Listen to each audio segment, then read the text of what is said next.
A really bad stutter. We've checked all the sensors, everything, unplugged it, O2 sensors, idle control, EGR, solenoids, fuel pump solenoids, injectors.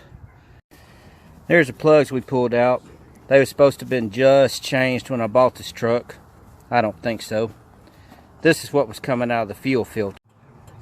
So while we're changing the plugs, we're bore scoping each cylinder. Going on back with some brand new puppies. In there. Maybe? I don't know.